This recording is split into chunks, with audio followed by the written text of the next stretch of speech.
Assalamualaikum warahmatullahi wabarakatuh.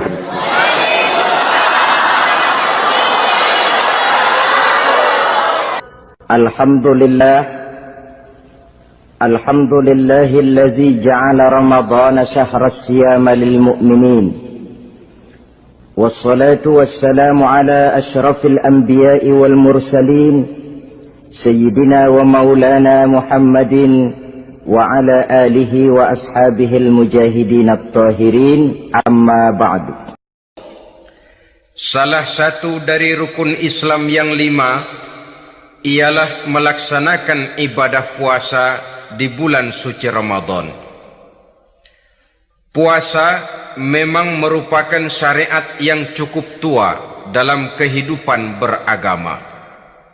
Setiap Rasul melaksanakan ibadah puasa ini. Hanya teknis pelaksanaannya saja yang berbeda sesuai dengan situasi dan kondisi yang dihadapi oleh para Rasul itu sendiri. Puasa yang dalam bahasa Arabnya disebut dengan as-saum, sama artinya dengan al-imsak, yaitu menahan diri dari sesuatu.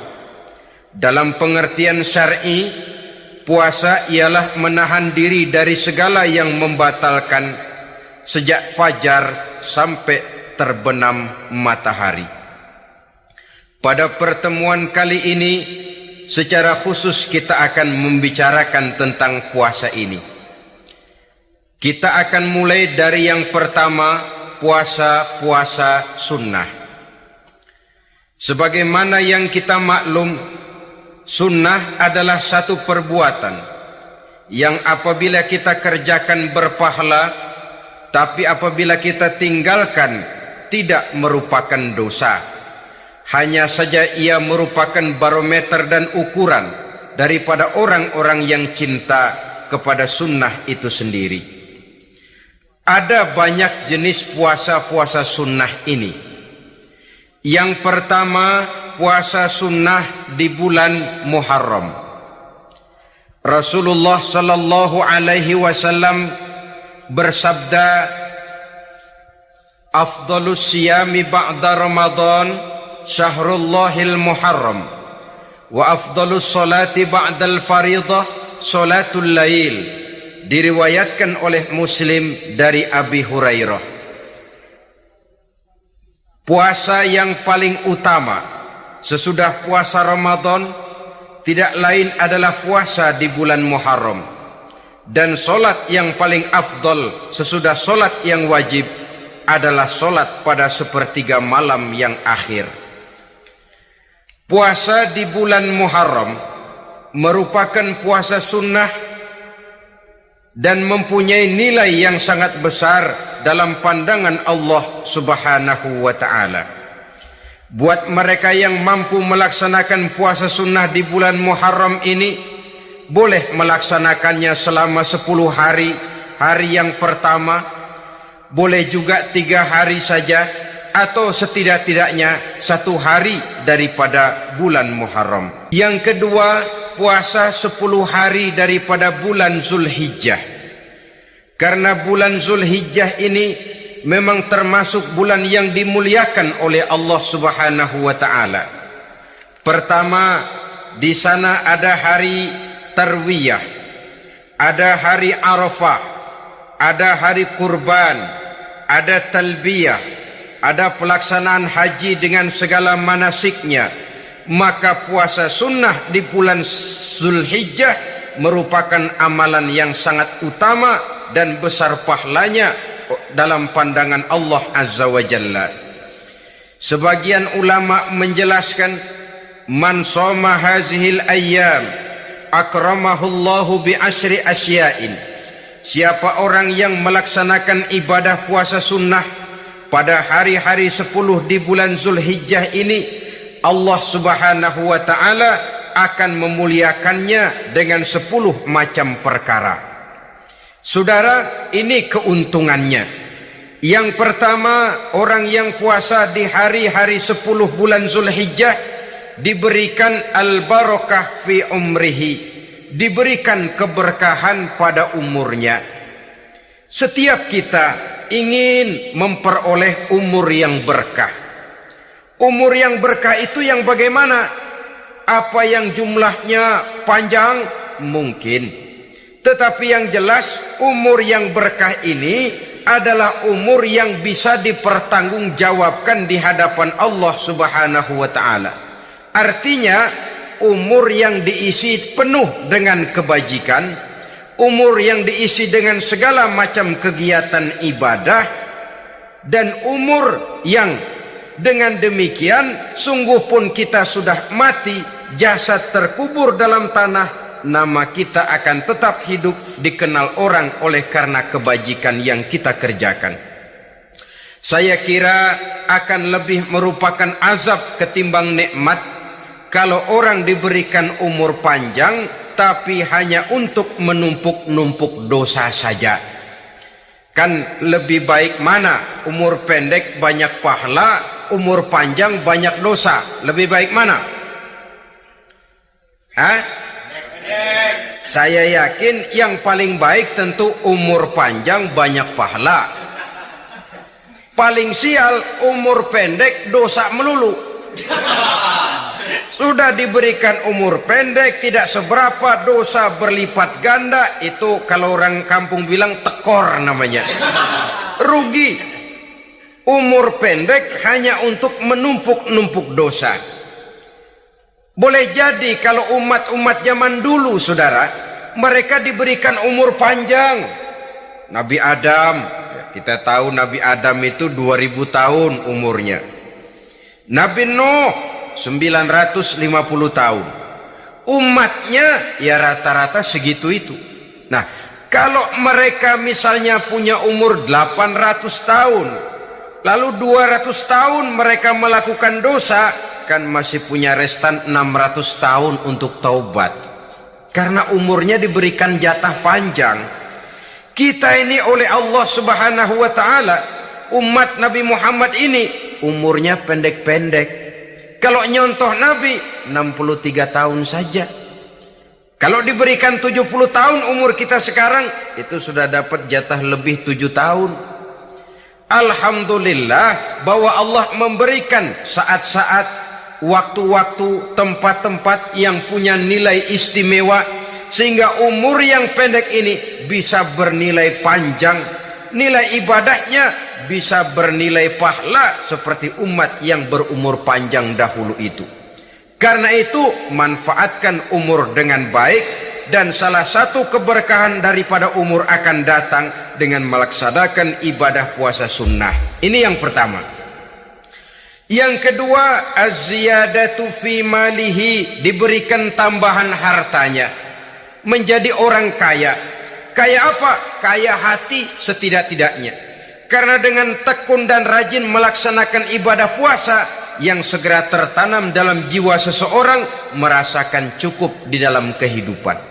Itulah dia orang yang paling kaya, orang yang hidupnya paling cukup. Kalau orang sudah merasa cukup dalam hidupnya, maka itulah dia orang yang kaya.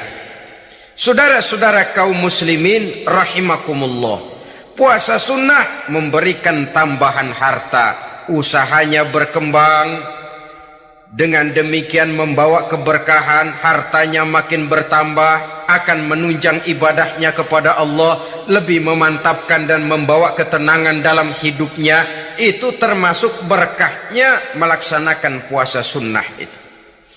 Yang ketiga, al-hifzu fi iyalihi, diberikan penjagaan, perlindungan terhadap keluarganya.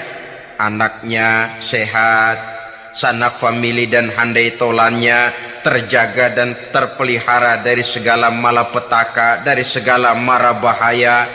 Kesehatannya terjamin dan terpelihara. Itu sudah merupakan modal yang sangat besar di dalam kita mengarungi kehidupan. Sebab rasanya sulit untuk bahagia. Duit kita banyak sekali. Usaha kita selalu mendatangkan untung yang berlipat ganda. Tapi sebentar-sebentar anak kita sakit, yang ampek, yang korengan. yang kena musibah, ndak tak karu-karuan sakit, berobat sampai jutaan rupiah, itu kan sudah tidak membawa kebahagiaan. Uang masuk yang begitu banyak jumlahnya, habis akhirnya untuk berobat saja.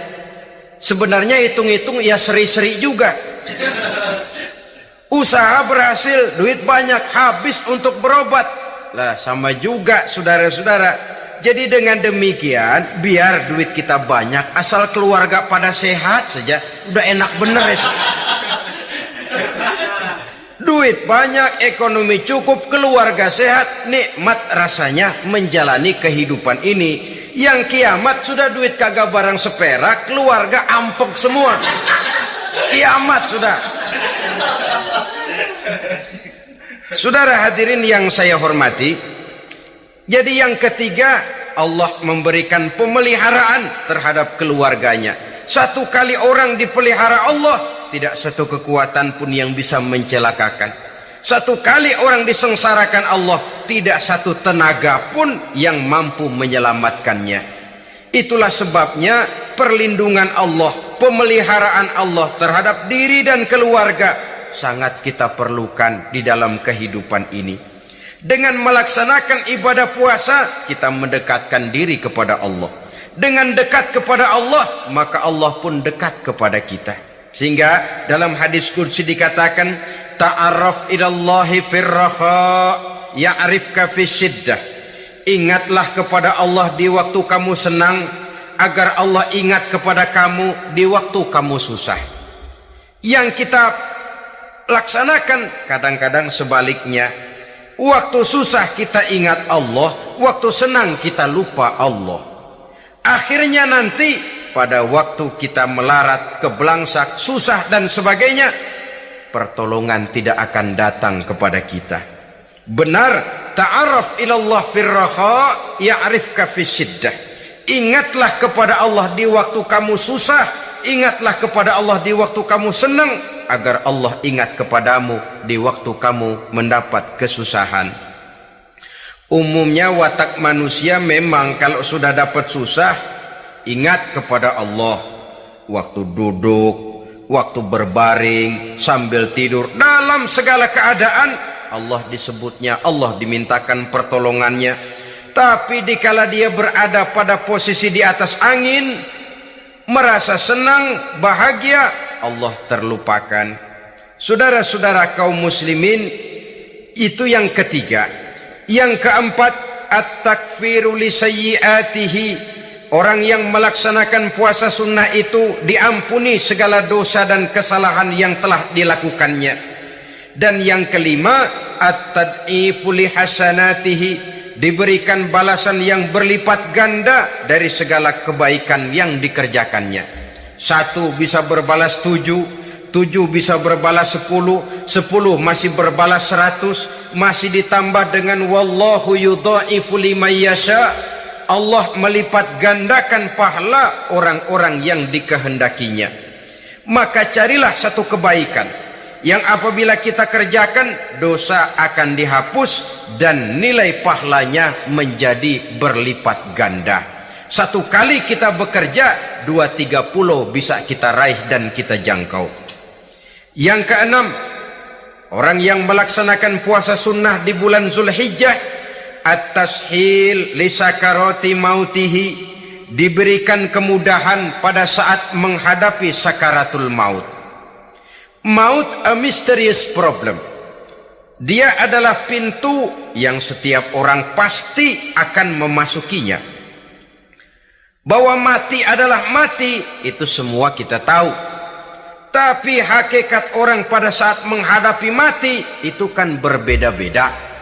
Ada yang matinya itu gampang sekali, persis orang tidur saja, tidak nampak gelisah, tidak bikin susah yang hidup, tidak gelimpangan di tempat tidur, persis seperti orang mau tidur saja. Ada yang sulit sekali menghadapi sakaratul maut, gelimpangan di tempat tidur, bikin bingung orang yang nunggu. Kadang-kadang seperti kerbau digorok lehernya. Saudara-saudara, sulit menghadapi sakaratul maut. Oleh karena itu, Rasulullah sallallahu alaihi wasallam sering beliau itu kalau berdoa membaca Allahumma hawwin alayya fi sakaratil maut. Ya Allah, mudahkan saya di dalam menghadapi sakaratul maut. Rasulullah saja, saudara, orang yang ibadahnya paling banyak, orang yang hatinya paling bersih, orang yang akhlaknya paling luhur, masih berdoa semacam ini. Mohon dimudahkan oleh Allah agar mudah menghadapi sakaratul maut. Apalagi kita. Terus terang kita ini paling-paling kelas mukhtalid. Bangsa ama pahala mau ama dosa doyan. Lebih perlu lagi menghadapi sakaratul maut. Sehingga apabila malaikat maut datang menjemput nyawa kita, dimudahkan, jangan dibikin sulit. Supaya mudah, jadilah orang baik-baik. Biasanya kalau bajingan yang mati, malaikat maut juga kali main-mainin dulu tuh orang. Kutak-katik, ditakut-takutin dan segala macam. Saudara hadirin yang saya hormati, maka menghadapi sakaratul maut ini merupakan kunci. Apakah seseorang bisa husnul khatimah atau bisa su'ul khatimah? Salah satu jalan untuk memudahkan diri menghadapi sakaratul maut, melaksanakan puasa sunnah di bulan Zulhijjah ini. Yang ketujuh, ad-diya'u li zulumati qabrihi, diberikan terang di alam kuburnya. Kubur, saudara tahu, saudara tentu sering lihat orang dimasukkan ke liang lahat, ditutup dengan papan, dinding ari kata kita di kampung, lalu diuruk lagi dengan tanah. Dalamnya liang lahat, gelapnya liang lahat, gelapnya diuruk dengan tanah, gelapnya di dalam kubur, tiga gelap yang menjadi satu, bapak moyangnya gelap.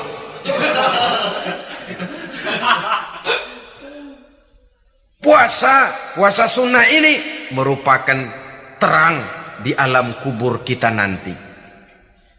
Yang kedelapan, at-taskil limizanihi, diberikan keringanan pada timbangan di hari akhirat nanti. Bahwa setelah dibangkitkan dari kubur, setiap kita akan menghadapi perhitungan, akan ditimbang segala macam kebaikan dan segala macam kejahatan yang pernah kita lakukan di dalam kehidupan.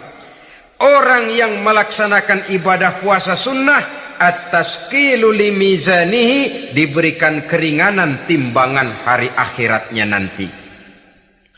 Yang kesembilan, an-najah minal bala, diberikan keselamatan dari segala macam bencana. Dan yang ke-10, as-su'ud ala darajatihi, diberikan ketinggian, naik derajatnya.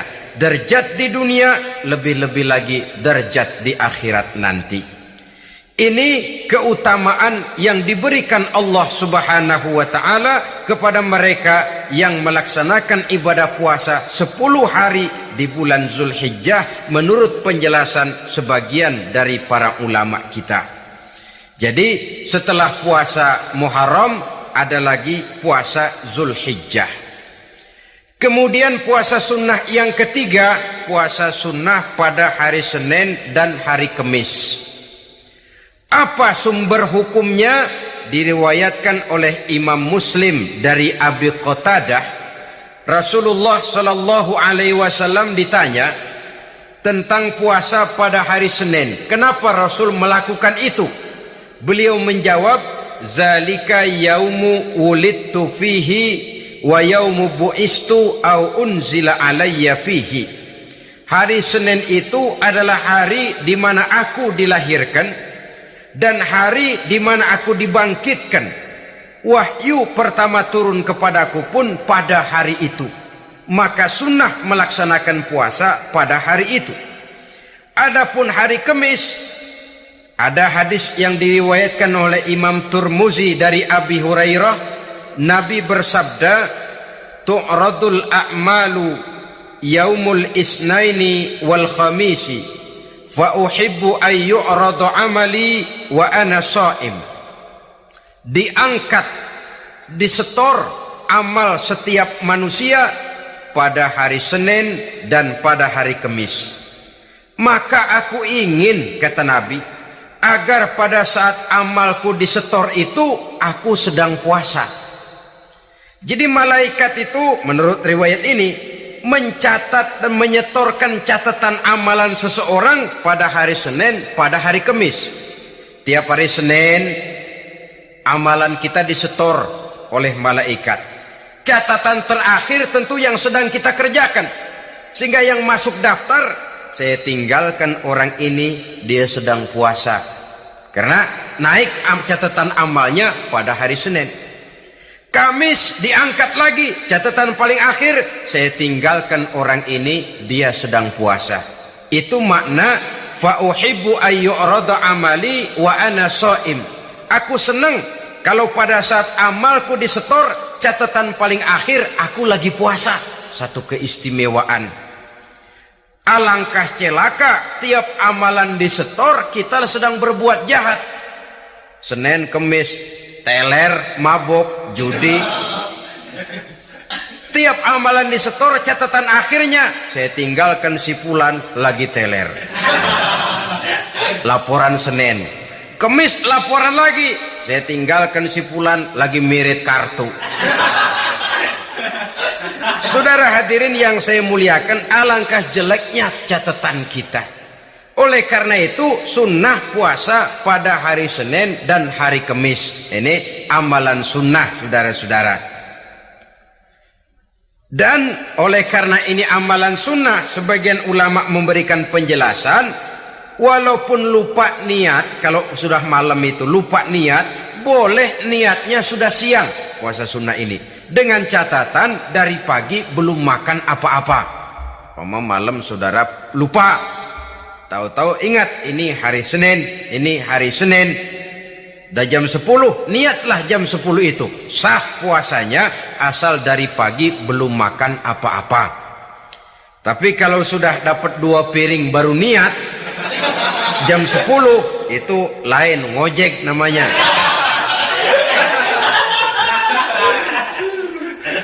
Jadi puasa sunnah yang ketiga, puasa pada hari Senin dan hari Kamis. Yang keempat, puasa jenis sunnah yang keempat, puasa 6 hari di bulan Syawal.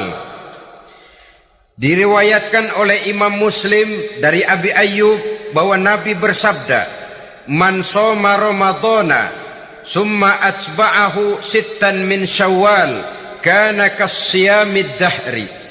Barang siapa yang berpuasa di bulan Ramadan, kemudian diikutinya dengan 6 hari di bulan Syawal, maka dia seolah-olah seperti orang yang berpuasa 1 abad lamanya. Allahu Akbar.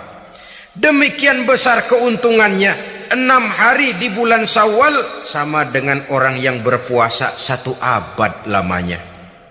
Ini fadailul a'mal, saudara-saudara. Jangan diartikan karena sudah puasa 6 hari bulan Syawal, Ramadan tahun depannya lantas nggak puasa. Kenapa? Ukurannya sudah 1 abad. Bukan itu pengertiannya. Ini mendorong orang memberikan ganjaran pahala yang sedemikian besar. 6 hari setelah Ramadan, artinya di bulan Syawal. Tidak pada hari pertama Syawal karena haram hukumnya berpuasa pada hari fitri itu. 6 hari di bulan Syawal. Tinggal lihat yang mampunya saja. Boleh berurutan, boleh tidak berselang-seling, boleh. Asal saja jumlahnya 6 hari selama masih bulan Syawal itu. Hari ini 3 hari lagi, 4 hari lagi, diselang-seling atau berurutan, itu juga lebih baik. Puasa sunnah 6 hari daripada bulan Syawal. Kemudian yang kelima, puasa sunnah 3 hari pada setiap bulan. 3 hari pada setiap bulan. Diriwayatkan oleh Imam Bukhari dan Muslim dari Abi Hurairah. Abi Hurairah bercerita, Ausani khalili sallallahu alaihi wasallam bisalasin. Kekasih saya Rasulullah berwasiat kepada saya, memesankan benar-benar kepada saya untuk melaksanakan 3 amalan yang terpuji. Pertama, siyamu salasati ayyamin min kulli syahrin. Puasa 3 hari dalam setiap bulan. Ini wasiat yang pertama. 3 hari pada setiap bulan. Tidak peduli bulan apa saja. Dalam artian ya bulan menurut perhitungan Islam ya. Muharram, Safar, Rabiul Awal, Rabiul Tsani, Jumadal Ula, Jumadil Akhir, Rajab, Sya'ban, Ramadan, Syawal, Zulqa'dah, Zulhijjah dan selanjutnya. 3 hari pada setiap bulan. Tanggalnya tanggal berapa saja.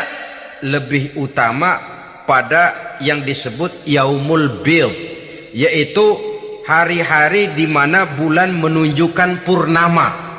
Tanggal 13, tanggal 14, dan tanggal 15 pada setiap bulannya itu disunahkan melaksanakan puasa. Itu wasiat pertama, puasa 3 hari pada setiap bulan. Wasiat yang kedua, warok'atai duha, melaksanakan sholat duha sekurang-kurangnya 2 rakaat. Itu wasiat yang dipesankan benar kepada saya, kata Abi Hurairah.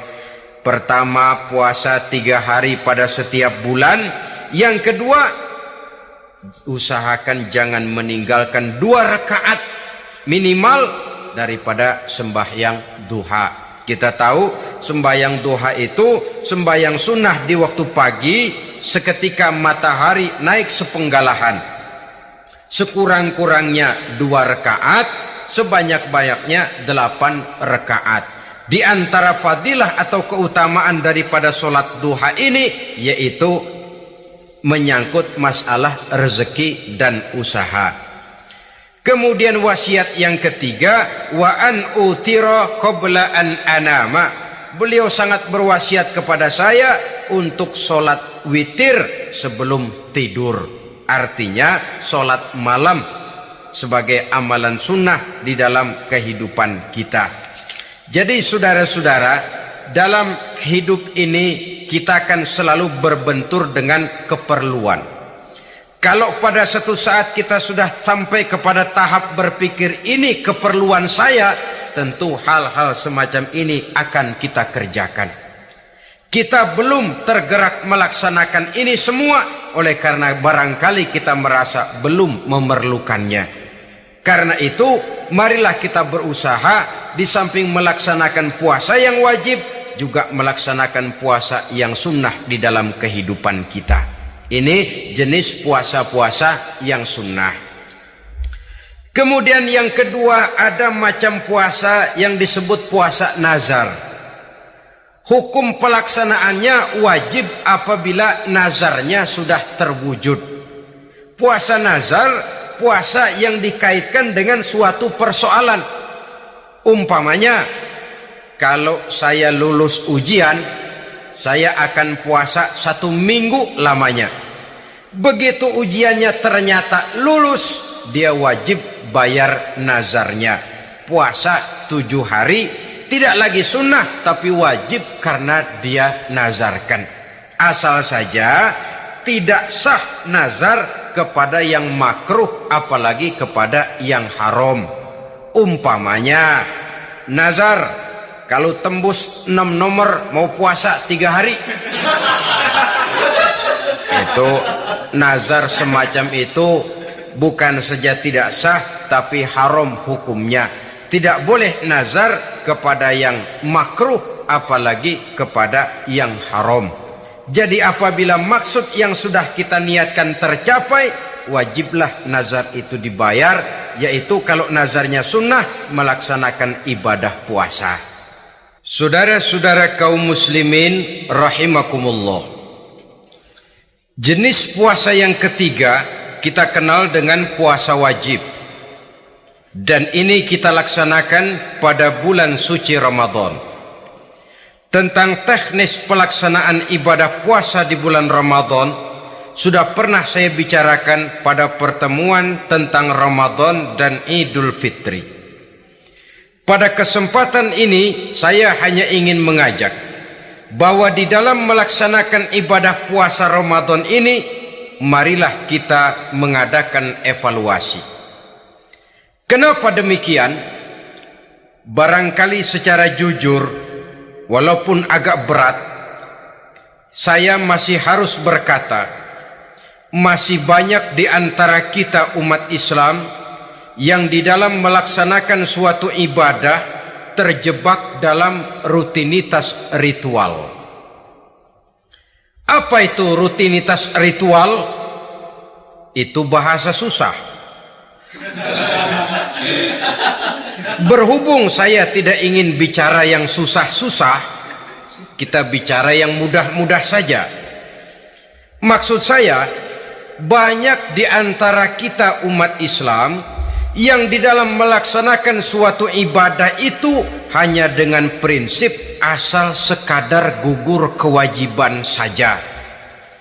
Akibatnya, sampai sejauh mana ibadah itu berhasil membentuk kepribadian diri kita, kita jarang mengadakan evaluasi dan penilaian. Solat yang penting gugur kewajiban. Puasa yang penting sudah gugur kewajiban. Haji yang penting sudah gugur kewajiban. Maka jangan heran kalau itu yang jadi prinsip, ibadah lantas tidak punya dampak dalam membentuk kepribadian diri. Banyak orang yang rajin sholat tapi munkarnya jalan terus. Sampai kadang-kadang kita bingung, yang sembahyang dia, yang nyolong dia. Puasanya kelihatannya tekun, tapi tidak punya kepekaan sosial. Sama yatim piatu bersifat masa bodoh, sama fakir miskin malah gemes. Tidak lantas tumbuh kepekaan sosial, walaupun dia sudah ikut merasakan tidak enaknya lapar dan haus. Ada juga yang sudah haji 4-5 kali mondar-mandir Jakarta Mekah, tapi gaya hidupnya tetap seperti katak di kolong tempurung, picik, sempit pandangan, dangkal hati, tidak terbuka walaupun sudah melihat Islam dalam skala internasional. Yang dia lihat, yang dia saksikan, yang dia pandang tidak sanggup menggugah dan mengubah jiwanya, tidak bisa mewarnai pandangan hidupnya. Inilah akibatnya kalau ibadah hanya dikerjakan dengan prinsip asal sekadar gugur kewajiban. Hasilnya yaitu tadi, hajinya cuma menang topi putih sama serban. Solatnya cuma prinsip asal gugur kewajiban. Begitu juga puasanya, begitu juga zakatnya dan ibadah-ibadah lainnya. Bukan tanpa satu maksud, jikalau Allah Subhanahu wa ta'ala memerintahkan kita melaksanakan ibadah puasa di bulan suci Ramadan. Bahkan maksud itu sangat jelas nampak pada penghujung ayat yang memerintahkan kita puasa. Ya ayyuhalladzina amanu kutiba alaikumus siyam kama kutiba alal ladzina min qablikum la'allakum tattaqun. Hai orang-orang yang beriman, diwajibkan atas kamu berpuasa sebagaimana telah diwajibkan juga kepada orang-orang yang sebelum kamu, la'allakum tattaqun, agar kamu dengan puasa itu menjadi manusia yang bertakwa kepada Allah Subhanahu wa ta'ala. Dengan kata lain, berhasil atau tidak puasa Ramadan kita ini akan nampak takwa kita meningkat atau tidak setelah kita melaksanakan ibadah puasa. Sehingga kalau orang mengatakan Ramadan itu merupakan month of training, bulan latihan, keluar latihan tentu harus semakin naik dan baik gaya kehidupan kita. Jadi tujuan utama daripada pelaksanaan ibadah puasa adalah untuk membentuk manusia yang bertakwa. Nah, takwa itu kata Imam Qusairi hurufnya ada 4. Ta, qaf, wawu, Ya, masing-masing huruf ini merupakan simbol dari pribadi orang yang bertakwa, yang dibina dan dibentuk oleh pelaksanaan puasanya. Mari kita lihat. Huruf ta adalah lambang dari sifat tawadhu, rendah hati. Orang yang bertakwa, orang yang tidak mempunyai sifat sombong. Puasa menanamkan kita kesadaran terhadap kelemahan, terhadap keterbatasan, terhadap segala ketidakmampuan yang kita miliki. Ya Allah, baru sehari nggak kena makan, nggak kena minum, sudah begini lemesnya. Puasa memang, kalau pagi orang masih sehat, masih terdorong oleh sahur. Siang masih lumayan, tapi zuhur ke atas biasanya mulai sikap lemah manusiawi, keterbatasan kekuatan biologis itu mulai nampak.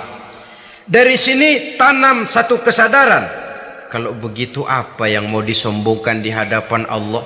Kaya, siapa sih orang paling kaya? Ilmu, siapa sih orang paling pintar? Pangkat, siapa sih orang paling tinggi jabatannya? Dari sifat semacam ini lahir introspeksi.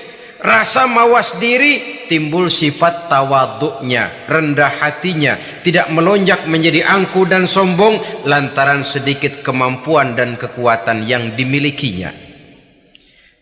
Lalu untuk sikap yang lebih jauh, terwujudlah, terbentuklah apa yang dinamakan stabilitas temperatur batin.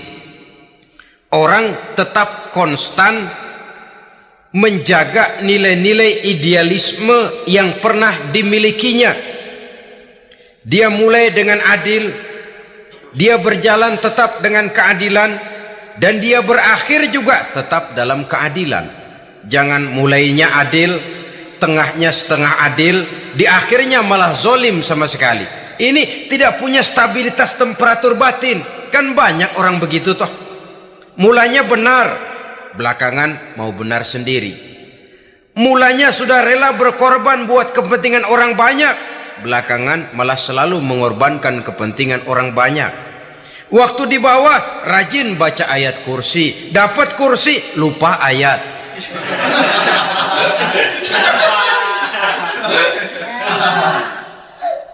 Ini cerminan dari orang yang tidak punya stabilitas temperatur batin, tertipu oleh perasaan seolah-olah situasi dan kondisi sudah serba memungkinkan, sudah serba menguntungkan. Orang yang dibentuk pribadinya oleh pelaksanaan ibadah puasa, dia sadar apapun keberhasilannya, apapun kedudukannya, apapun nilai kekayaannya, itu cuma sebagian kecil sekali dari apa yang ada pada zat Allah Subhanahu wa ta'ala. Dari sini timbul sikap rendah hati, tidak takabur, sesuai dengan namanya takabur dari kalimat takabbaro ya takabbaru, membesar-besarkan diri. Orang yang suka membesar-besarkan diri, orang yang tidak yakin bahwa dirinya orang besar, lalu dibesar-besarkan dirinya. Sebenarnya itu sudah satu sikap di mana dia tidak percaya kepada diri sendiri. Dirinya sebenarnya bukan apa-apa, cuma ingin dianggap besar, lalu dibesar-besarkan. Takabbur namanya. Puasa sekali lagi melatih kita menanamkan kesadaran akan kelemahan dan keterbatasan kita sebagai makhluk. Itu sikap tawadhu. Fir'aun, saudara tahu Fir'aun itu kan dulunya cuman raja. Lama-lama dia jadi raja, lupa diri dan lupa daratan, melonjak menjadi angkuh dan sombong, sampai kepada puncak kekurang ajarannya, memproklamirkan dirinya menjadi Tuhan. Hitler juga begitu. Pendeknya, orang manakala tidak ada kesadaran tentang dari mana segalanya berasal dan kemana segalanya akan kembali, dia mudah out of control. Kalau sudah out of control, maka dia akan melakukan perbuatan yang melampaui batas. Itu yang pertama. Jadi orang takwa, orang yang rendah hati, salah satu tujuan daripada pelaksanaan ibadah puasa menanamkan sikap rendah hati. Dari sikap rendah hati ini yang timbul lalu apa? Kepekaan sosial. Kalau saya puasa, saya sudah merasakan bagaimana tidak enaknya lapar. Saya sudah merasakan bagaimana tidak enaknya haus. Tapi bagaimanapun, saya lapar cuma sebentar, saya haus cuma sebentar.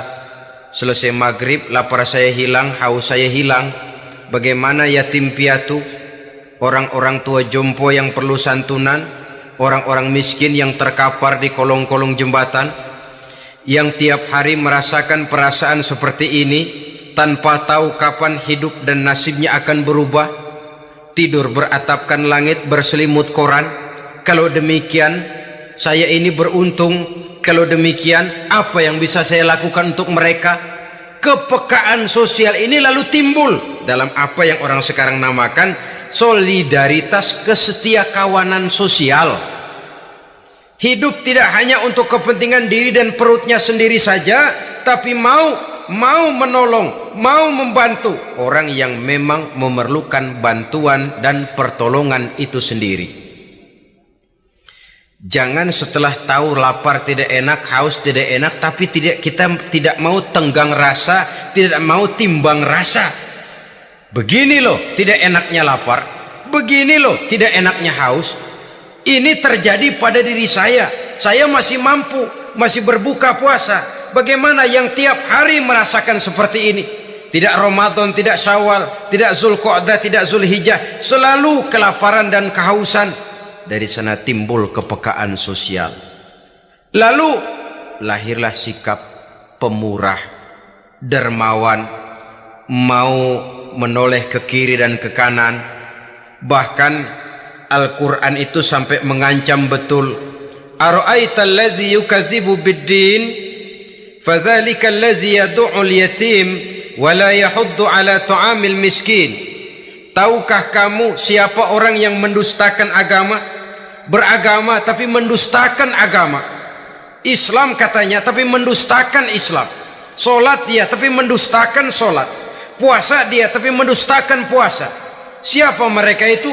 Fadzalikal ladzi yad'ul yatim. Merekalah orang-orang yang meninggalkan anak-anak yatim. Wala yahuddu ala ta'amil miskin, dan tidak pernah memberi pertolongan, tidak memerintahkan memberi makan kepada fakir miskin, walaupun dia berada pada posisi dan kondisi yang memang dia mampu. Nah, kalau dia tidak mampu itu lain soal.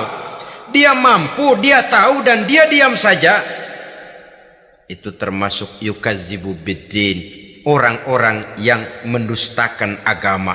Berlindung kita kepada Allah, jangan sampai termasuk ke dalam kelompok itu. Yang kedua, saudara, huruf takwa itu qaf. Qaf adalah lambang dari sifat qanaah. Qanaah artinya merasa cukup. Puasa melatih kita untuk bersikap cukup dalam hidup. Kalau kita perturutkan menjelang saat berbuka, menunggu waktu berbuka, istilah orang di Jawa Barat ngabuburit katanya. Kita menunggu saat berbuka, segalanya saja ingin kita beli, segalanya saja ingin kita minum, semuanya saja ingin kita makan. Sebab nafsu sudah begitu berupa, perut sudah sedemikian lapar, kerongkongan sudah sedemikian haus, rasanya semuanya saja ingin kita telan. Tapi tahukah kita bahwa setelah maghrib berbunyi, berapa banyak yang kita makan, berapa banyak yang kita minum? Sesuaikah dengan keinginan kita tadi siang? Tadi siang semuanya ingin kita makan, tadi siang semuanya ingin kita minum. Setelah berbuka, berapa banyak yang kita makan, berapa banyak yang kita minum? Itulah kehidupan. Segalanya ingin kita kuasai, segalanya ingin kita punyai, tapi berapa sih yang benar-benar kita perlukan? Maka orang kaya hakikatnya adalah orang yang hidupnya cukup. Orang miskin hakikatnya adalah orang yang selalu merasa kurang. Bagaimanapun besar rumah kita, banyak uang kita, berpuluh kendaraan kita, kalau hidup selalu merasa kurang, itu artinya kita masih miskin. Maka jikalau ingin menjadi orang kaya, kuncinya hakikatnya cuma satu, hati kita merasa cukup dengan yang diberikan Allah, bersyukur atas segala nikmatnya, dan dengan syukur itu, nikmat itu akan ditambah oleh Allah Subhanahu wa ta'ala. Puasa menimbulkan sifat qanaah, dan qanaah adalah watak daripada orang-orang yang bertakwa kepada Allah Subhanahu wa ta'ala. Bukankah manusia di dalam berhadapan dengan harta persis seperti orang minum air laut? Makin diminum makin haus, makin diminum makin kering tenggorokan. Begitulah orang berhadapan dengan materi. Tadinya dia akan senang kalau dia merasa punya tanah ratusan hektar. Sudah ratusan hektar, tidak cukup ngelamun lagi, alangkah nikmatnya kalau bisa beli gunung. Gunung dibeli. Sudah punya gunung, lihat laut. Aduh, kalau laut juga bisa dibeli, beli lagi laut. Sudah punya laut, lihat ke atas langit, ada yang jual apa enggak ya?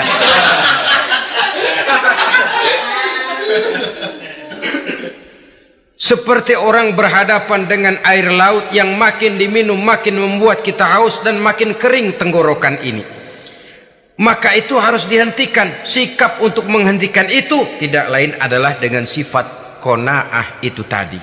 Merasa cukup dengan apa yang diberikan Allah, mensyukuri nikmatnya. Itu yang kedua.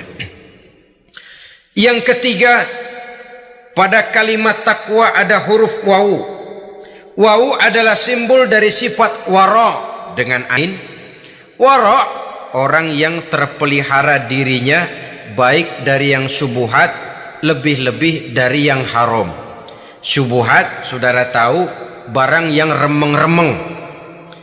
Tapi sungguh pun remeng-remeng, kira-kira prosentasenya 70-30. 70% haram, 30% kemungkinan halalnya.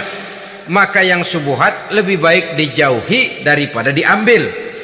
Orang yang punya kepribadian wara, dirinya terpelihara, jangankan dari yang haram, dari yang syubhat saja dia sanggup menjaga dan memelihara dirinya. Oleh karena itu saya heran kalau orang di bulan Ramadan dia sanggup menjaga diri di waktu siang dari jenis makanan yang halal, dari jenis minuman yang haram. Ada tahu nganggur di meja siang, enggak dia makan. Ada air teh nganggur di meja siang, enggak dia makan, padahal itu jenis makanan dan minuman yang halal. Tapi ketika datang maghrib, dia berbuka dengan makanan-makanan yang dibeli dari uang yang dihasilkan dengan cara yang haram. Bukankah itu sesuatu yang terbalik? Bukankah dengan demikian sudah tidak lagi menimbulkan sikap yang bisa memelihara dan menjaga kepribadian diri? Orang yang membiasakan diri terpelihara dari yang syubhat apalagi yang haram, maka baik yang dipakainya, yang diminumnya, yang dimakannya, terdirilah dari barang-barang yang baik yang dihalalkan oleh agama. Wara. Kemudian yang keempat, pada huruf kalimat takwa ada huruf yakin. Huruf ya simbol dari sifat yakin. Orang yang puasa dibentuk kepribadiannya mempunyai satu keyakinan yang tangguh, dan keyakinan adalah ciri daripada orang yang takwa. Kita lihat yang dipanggil melaksanakan ibadah puasa ini kan iman. Karena memang sulit untuk melaksanakan puasa kalau tidak iman yang jadi dasar. Setidaknya seperti sudah pernah saya sampaikan, ibadah puasa ini memang sulit terkena penyakit show. Kalau kita sholat barangkali terangsang karena kelihatan orang lain. Kalau kita pergi haji mungkin jadi sugesti karena orang banyak tahu. Kalau kita bayar zakat mungkin kita jadi terangsang karena banyak orang lihat. Tapi kalau sudah puasa, puasa itu kan yang tahu cuma kita dan Allah saja. Ya, kita sholat, orang lain lihat, kita jadi rada semangat.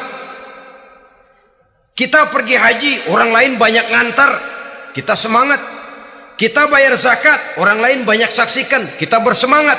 Tapi kita puasa, siapa yang mau nyaksiin kita puasa? Siapa yang mau memuji kita puasa? Siapa yang mau menyanjung kita puasa? Itu cuma urusan kita dan Allah saja. Oleh karenanya, dasar daripada pelaksanaan ibadah yang satu ini tidak lain keyakinan. Karena keyakinan yang jadi dasar, biar lapar melilit perut, biar haus mencekik tenggorokan, segalanya jadi terasa indah dan nikmat. Untuk satu keyakinan, penderitaan akan merupakan kenikmatan. Tidak ada kerja yang lebih indah selain kerja yang didasarkan kepada satu keyakinan bahwa yang kita kerjakan itu adalah sesuatu yang benar. Dalam hal ini, sesuatu yang diperintahkan oleh Allah Subhanahu wa ta'ala kepada kita. Saudara-saudara kaum muslimin rahimakumullah, demikianlah titik evaluasi kita. Jangan berpuasa hanya dengan prinsip asal sekadar menggugurkan kewajiban saja, yang akan berakibat Ramadan tahun ini berakhir begitu, Ramadan tahun depan berakhir begitu, dan dari tahun ke tahun kita hanya terjebak menjalani rutinitas ritualnya saja.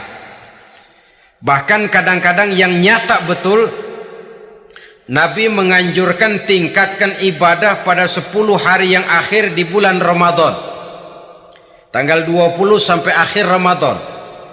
Yang kita praktekkan malah kegiatan ibadah kita justru menurun pada 20 Ramadan yang akhir. Coba lihat 20 Ramadan ke atas, itu pasukan tarawih paling kelas 60-70 tahun ke atas. Kemana yang lain sudah berpikir menghadapi lebaran, berpikir pulang mudik, berpikir macam-macam. Akibatnya konsentrasi ibadah lalu buyar. Dianjurkan Rasul, tingkatkan ibadah pada 10 hari yang terakhir. Kita malah makin ke akhir makin lancip.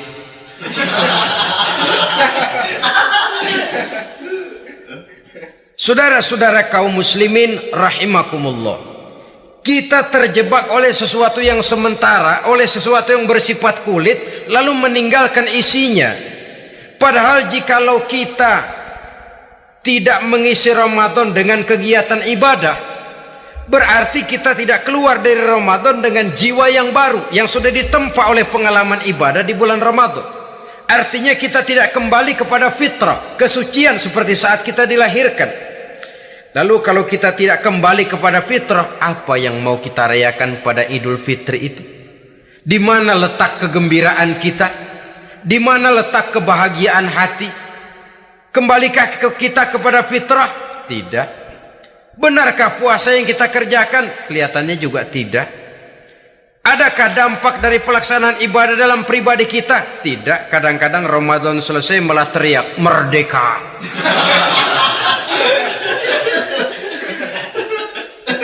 Kalau tadinya Ramadan dia merasa terhalang, mau keluar siang, mau makan siang, bulan puasa, mau minum siang, bulan puasa, mau gandengan, bulan puasa. Ramadan selesai, kibarin bendera, teriak merdeka. Lalu kembali merajalela. Saudara-saudara, dampaknya tidak akan kelihatan. Padahal puasa yang baik, la'allakum tattaqun, membentuk manusia yang bertakwa kepada Allah Azza wa Jalla. Nah, sekarang apa kemudahan dan keistimewaan yang akan diberikan Allah kepada mereka yang sampai kepada tingkat takwa ini? Al-Quran menjelaskan, pertama, wa may yattaqillaha yaj'al lahu makhraja. Barang siapa yang bertakwa kepada Allah Subhanahu wa taala, maka dia akan diberikan makhraja. Makhraja itu jalan keluar dari segala macam kesulitan.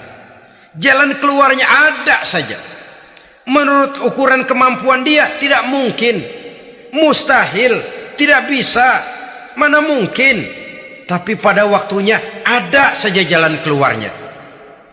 Termasuk jenis yang yaj'al lahu makhraja. Orang yang bertakwa kepada Allah selalu diberikan jalan keluar dari segala kesulitan yang dihadapinya.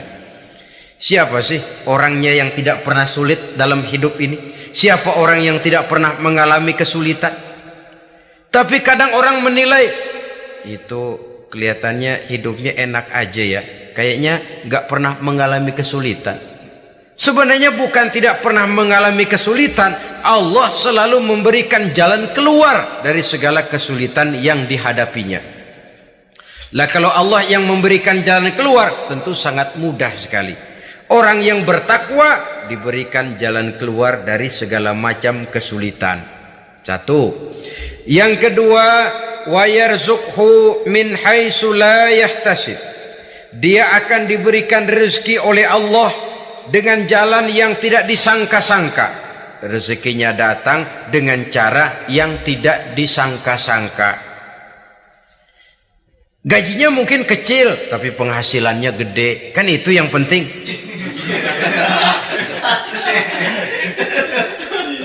Gaji dengan penghasilan kan lain tuh. Boleh jadi gaji kecil, asal penghasilan gede, kan nikmat hidup itu. Nah, penghasilan ini ada yang bisa kita perkirakan. Bisa kita perkirakan, misalnya gaji itu tadi. Kalau saya kerja, gaji saya begini. Ada rezeki yang masuk jenis min haitsu la yahtasib. Tidak kita sangka-sangka, tidak kita duga-duga, tahu-tahu ada saja rezeki. Datang orang bawa persoalan yang mendatangkan hasil. Sebab rezeki, jodoh, maut memang seperti bayangan. Kita uber-uber dia lari, kita diam dia diam. Kan gemesin itu. Bayang-bayang itu begitu, kita kejar dia lari. Rezeki juga begitu. Kita diam dia diam. Setengah mati yang namanya rezeki kita cari, kita uber, ngobek sampai ratusan bohong kita kerjain.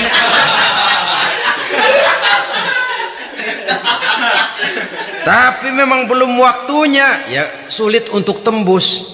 Tapi kadang-kadang giliran kita nongkrong di rumah, datang orang bawain rezeki. Itulah yang namanya rezeki. Tapi ini untuk orang yang bertakwa. Kalau tidak punya kredibilitas takwa, jangan lalu pakai ayat ini. Diberikan Allah dengan rezeki dengan jalan yang tidak disangka. Kan ada ayatnya dah, kita mah manteng aja di rumah dah. Ntar juga tuh rezeki datang. Ini fasilitas yang diberikan kepada orang yang wa may yattaqillah, bertakwa kepada Allah, yarzuqhu min haitsu la yahtasib, diberikan rezeki dengan cara yang tidak disangka-sangkanya. Maka kadar ketakwaan jangan membuat kita buruk sangka. Tuh orang ya nggak kemana-mana, duitnya ada aja. Kalau dia takwa, Allah berikan jalan keluar.